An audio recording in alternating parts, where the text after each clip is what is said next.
Terlambat harinya mang ya. Nak kubaran tujuh mulai. Setengah 7 mulai.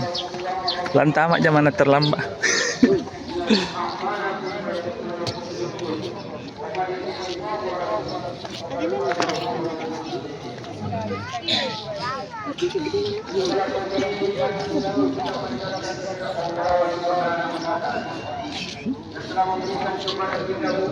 Tidak pemulungan.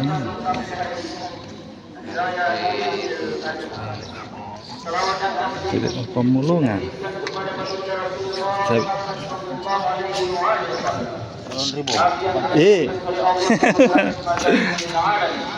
Yang membawa ajaran keselamatan bagi seluruh umat manusia. Hari ini adalah hari puncak dari bulan-bulan haji, sebagaimana disebut oleh para ulama, yaitu sejak 1 Syawal sampai dengan 10 Zulhijjah.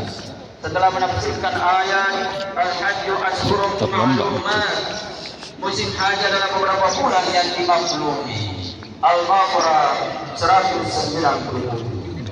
Hari ini adalah puncak layalin ashr yang disebut dalam Al-Quran, dan al-yawmul ashr yang disebut dalam hadis. Rasulullah SAW bersabda, tiada hari-hari yang dan tidak ada yang dimintai amalan-amalan dari 10 hari pertama pada bulan Zulhijjah. Maka perbanyaklah di hari-hari itu tahlil, takbir, dan tahmid. Hari ini kita berkumpul di tempat ini untuk melakukan salat Idul Adha atau Idul Kurban sebagai inspirasi dari pengorbanan Ibrahim alaihissalam kepada Ismail karena ketaatan kepada Allah Subhanahu wa taala. Hari ini kita berkumpul di tempat ini untuk melaksanakan salat Idul Hajj sebagai solidaritas kepada saudara-saudara kita yang menunaikan ibadah haji dan saat ini sedang berada di Mina untuk melontar jamrah, kemudian nanti disusul dengan penyembelihan hewan kurban untuk dibagikan dagingnya kepada kaum fakir miskin yang melambangkan dua dimensi pokok ajaran Islam, yaitu hablum minallah dan hablum minan nas, atau hubungan vertikal kepada Allah dan hubungan horizontal kepada sesama manusia. Berkurban sendiri itu hukum sunnah muakkad, tetapi sebagian ulama menyatakan wajib hukumnya berdasarkan firman Allah di dalam Al-Quran, fasholli li rabbika wanhar, maka sholatlah karena Tuhanmu dan berkurbanlah. Rasulullah sallallahu alaihi wasallam bersabda, man wajada sahatan falam yudhi fala yaqrabanna musallana. Barang siapa yang mampu kemudian tidak berkurban, maka janganlah dekat-dekat ke tempat salat kami. Hadis riwayat Imam Ahmad dan Ibnu Majah. Bagi jemaah haji yang sedang berada di tanah suci, tanggal 10 Zulhijjah mereka berada di Mina, sedang melakukan mabit di Musdalifah dan kemarin di Arafah. Di Mina, jemaah haji melontar jamrah menirukan seperti Nabi Ibrahim alaihissalam dahulu ketika melempar iblis, kemudian menyembelih kurban seperti hanya Nabi Ibrahim alaihissalam dahulu menyembelih anaknya Ismail alaihissalam. Kameramen diri sendiri. Selanjutnya menuju ke Masjidil Haram untuk tawaf di besar yang dulu dibangun oleh Nabiullah Ibrahim alaihissalam bersama Ismail alaihissalam, dan terakhir melakukan sa'i dan dari Safa dan Marwah, menerukan Siti Hajar dahulu yang berjalan dan berlari bolak-balik antara bukit Safa dan Marwah, mencari pertolongan untuk anaknya Ismail alaihissalam.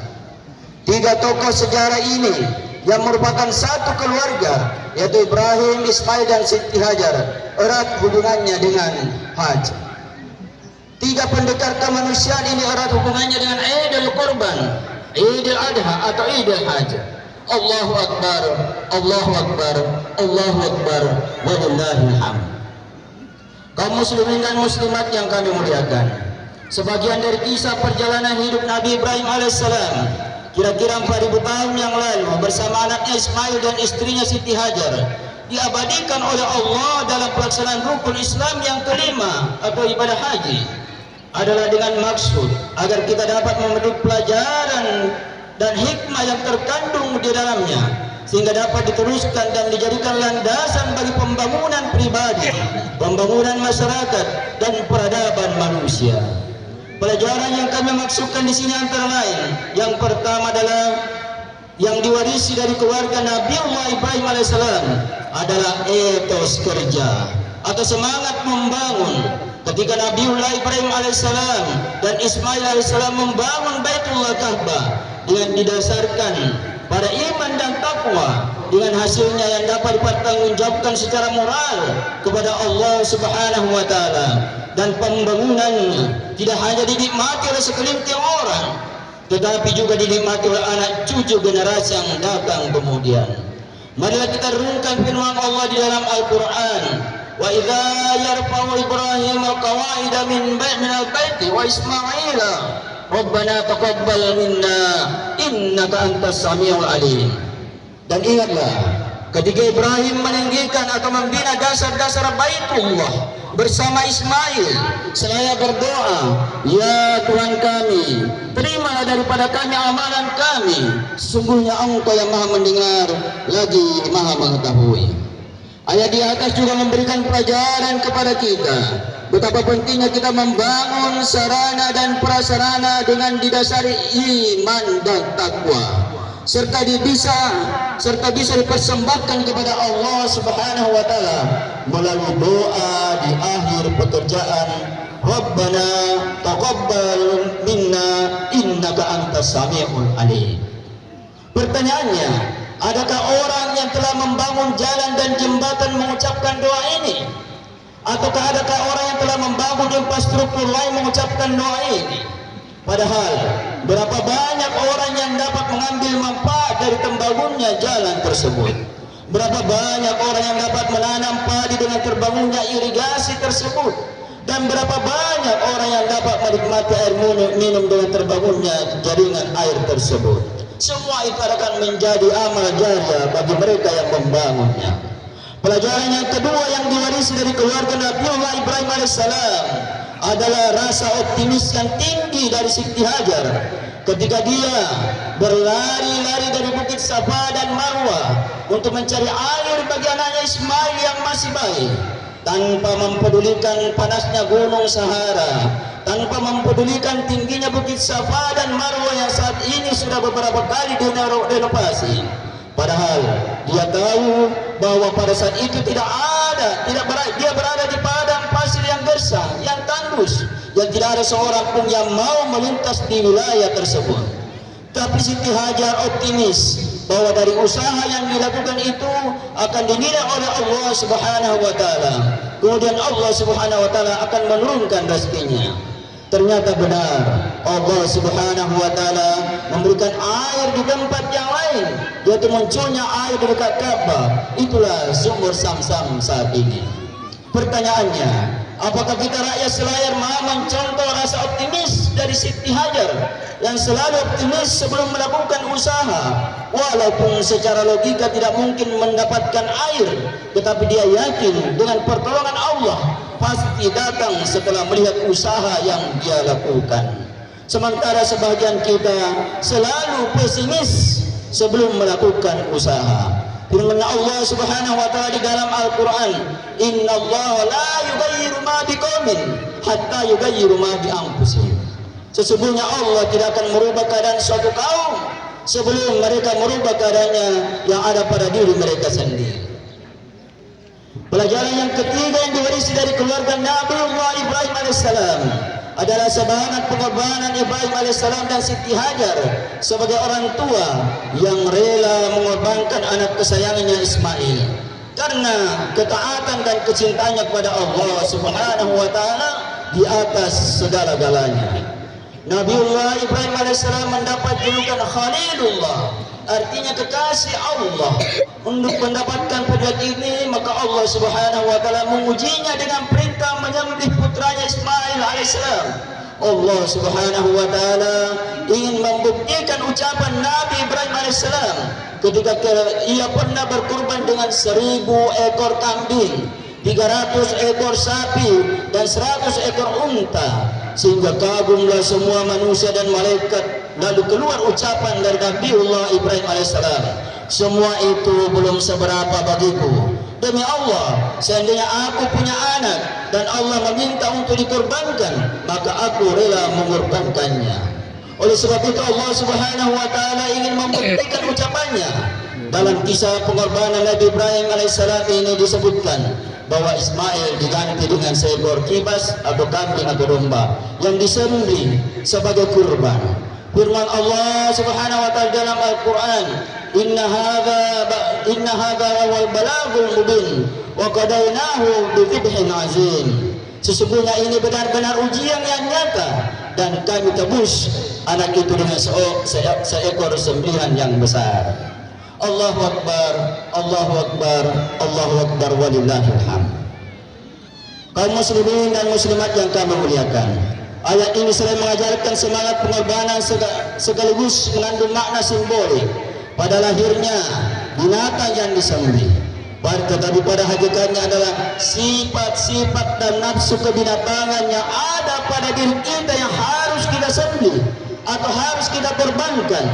Apakah nafsu kebinatangan itu? Yang pertama adalah al-hirs, tamak, rakus dan loba, sehingga tidak kenal lagi mana yang halal, mana yang haram. Sifat yang kedua adalah ujub atau merasa bangga. Sifat yang ketiga adalah sifat kibir atau sombong. Sifat yang keempat adalah sifat al-bukhul atau kikir atau bakhil. Sifat yang kelima adalah al-hasad atau iri hati. Sifat yang keenam adalah al-ghadab, emosi. Sifat yang ketujuh adalah as-sahwat atau nafsu seks. Yang semua itu adalah merupakan sumber malapetaka dunia dan pembuka pintu-pintu neraka. Dalam Al-Quran digambarkan orang yang punya mata tetapi tidak mau melihat kenyataan, orang yang punya telinga tetapi tidak mau mendengar nasihat, orang yang punya akal tetapi tidak mau dipakai untuk berpikir rasional. Digambarkan di dalam Al-Quran ibarat seekor binatang. Di dalam Al-Quran Allah Subhanahu wa taala berfirman, "Wa laqad dhara'na li jahannama katsiran minal jinni wal ins.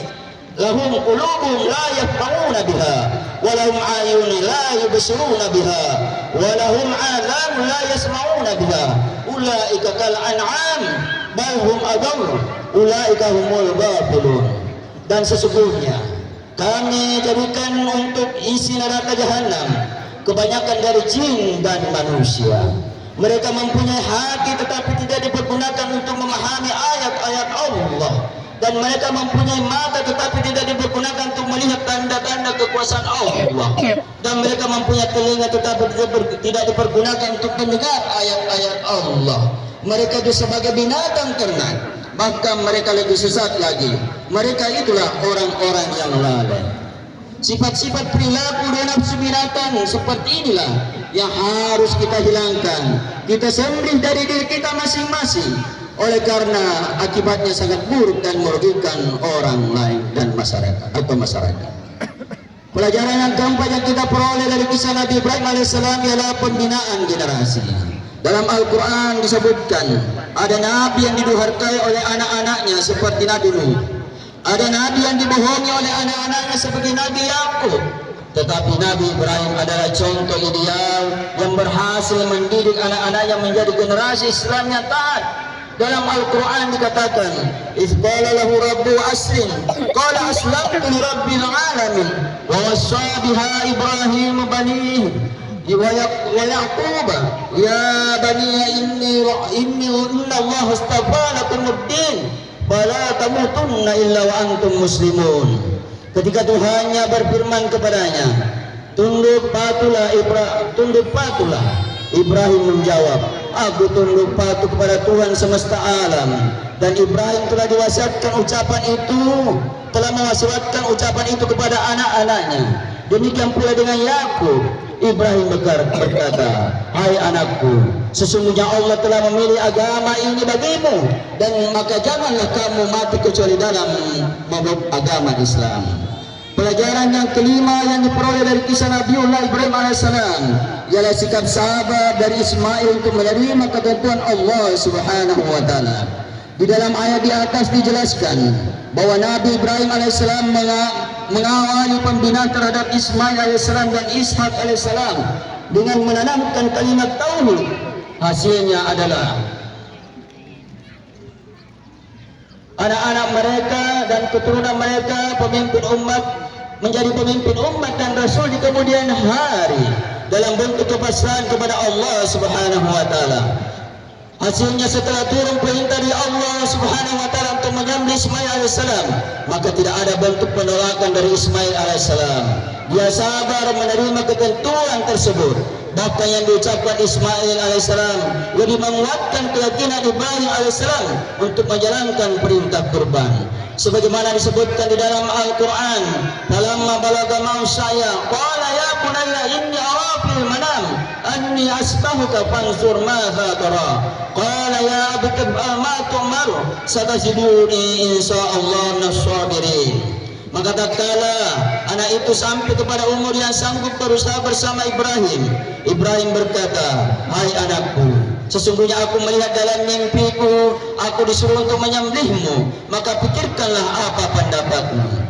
Ismail menjawab, hai bapakku, kerjakanlah apa yang diperintahkan kepadamu, insya Allah ayahanda akan mendapatiku termasuk orang yang sabar.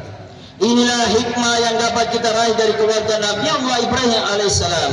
Keluarga yang pantas dicontoh semangat membangunnya. Keluarga yang pantas dicontoh optimisme dalam berusaha. Keluarga yang pantas dicontoh sebagai semangat pengorbanannya. Keluarga yang pantas dicontoh semangat pendidikannya. Keluarga yang pantas dicontoh sikap kesabarannya menerima ketentuan Allah Subhanahu wa taala. Keluarga yang mendapat keselamatan dan keberkahan dari Allah Subhanahu wa taala, sebagaimana salawat Ibrahimiyah yang diajarkan oleh Rasulullah sallallahu alaihi wasallam. Allahumma salli ala Muhammad wa ala ali Muhammad kama shallaita ala Ibrahim wa ala ali Ibrahim wa barik ala Muhammadin wa ala ali Muhammad kama barakta ala Ibrahim wa ala ali Ibrahim fil alamin innaka Hamidum Majid. Allahu Akbar, Allahu Akbar, Allahu Akbar, walillahil hamd. Kita bersyukur salah satu program pemerintah Kabupaten Kepulauan Selayar saat ini adalah dari sekian banyak program yang ada gerakan menanam 5 juta kelapa yang disebut dengan Gemerlap. Seiring dengan meningkatnya harga kelapa dunia, kita bersyukur pula karena pemerintah Kabupaten Kepulauan Selayar telah berusaha mengembalikan kejayaan kelapa Selayar di masa yang lalu yang disebut dengan Gold Green atau emas hijau sebagai warisan leluhur kita. Tetapi pertanyaannya, apakah kita Raja Selayar yang mayoritas umat Islam siap mendukung dan berpartisipasi dalam menjalankan gerakan tersebut? Gerakan bukan hanya simbol, gerakan bukan hanya slogan, tetapi gerakan adalah suatu bentuk gerak bersama oleh seluruh komponen masyarakat untuk mencapai tujuan tertentu. Dalam hal ini untuk mengembalikan kejayaan kelapa Selayar yang disebut Gold Green tersebut.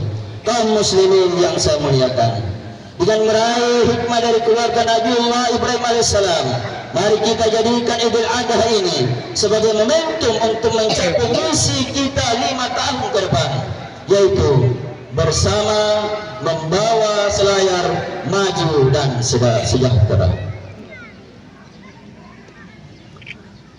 Alhamdulillah, alhamdulillahilladzi amarana bil ittihad wal ittisam bihablillah matin. Asyhadu an la ilaha illallah wahdahu la syarikalah wa asyhadu anna Muhammadan abduhu wa rasuluh.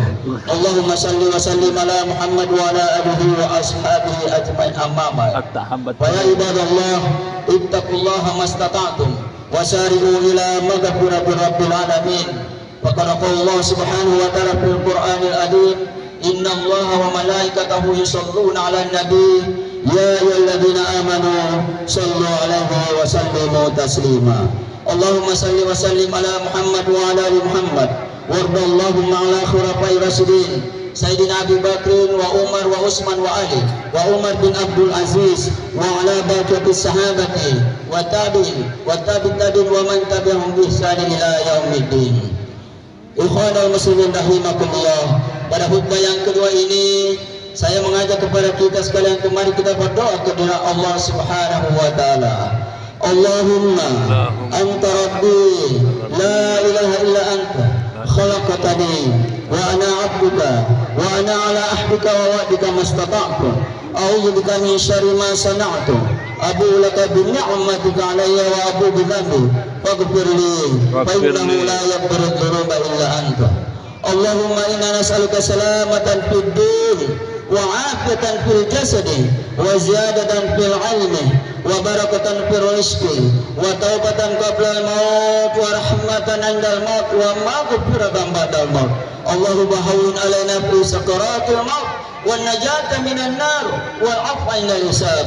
Allahumma as'aluka hubbaka wa hubba man ahabbaka wa hubba kulli 'amalin yuqarribu ila hubbika waj'al hubbaka habbu. Allahumma ighfir lil muslimina wal muslimat wal mu'minina wal mu'minat al-ahya'i minhum wal amwat innaka samiun qaribun mujib da'wat ya qadil hajat. Rabbana la tu'akhidhna in nasina aw akhtana Rabbana wa la tahmil 'alaina isran kama hamaltahu 'alal ladzina min qablina Rabbana wa la tuhammilna ma la taqata lana bih wa'fu 'anna waghfir lana warhamna anta maulana fansurna 'alal qaumil kafirin. Rabbana zalamna anfusana wa in lam taghfir lana wa tarhamna lanakunanna minal khasirin. La ilaha illa anta subhanaka inni kuntu minadh dhalimin. Ya Allah, ya Rahman, ya Rahim, tambahkanlah semangat membangun kepada kami sebagaimana semangat membangun Nabi Ibrahim ketika membangun Ka'bah. Ya Allah, ya Tuhan kami, tambahkanlah rasa optimis kepada kami dalam berusaha sebagaimana rasa optimis Siti Hajar dalam mencari air untuk anaknya Ismail. Ya Allah, ya Tuhan kami, tambahkanlah semangat berkorban kepada kami sebagaimana semangat berkorban yang diberikan oleh Nabi Allah Ibrahim alaihissalam. Ya Allah, Tuhan kami, tingkatkanlah kesabaran kami dalam menghadapi segala ujian dan cobaan kehidupan sebagaimana kesabaran Ismail dalam menerima ketentuan-Mu. Ya Allah, ya Tuhan kami, jangan biarkan hati kami kosong, isilah dengan asma-Mu ya Allah, isilah dengan tauhid-Mu ya Allah. Karena itu siramilah kami dengan cinta-Mu ya Allah, naungilah kami dengan awan rahmat-Mu ya Allah, agar kami hati kami tentram di tengah berbagai ujian-Mu ya Allah, agar hati kami senantiasa bercukup, merasa cukup di tengah kekurangan ya Allah, agar hati kami damai di tengah mara bahaya. Ya Allah, lindungilah kami, bimbinglah kami ya Allah dalam menjalankan amanah, tugas dan tanggung jawab sebagai abdi negara dan abdi masyarakat. Berilah kemampuan kepada kami untuk dapat bersama membangun selayar maju dan sejahtera. Rabbana atina fid dunya hasanah wa fil akhirati hasanah wa qina adzaban nar wa adkhilna jannata ma'al abrar ya aziz ya ghaffar ya rabbal alamin. Subhana rabbika rabbil izzati amma yasifun wa salamun alal mursalin walhamdulillahi rabbil alamin. Amin. Assalamualaikum warahmatullahi wabarakatuh. Waalaikumsalam.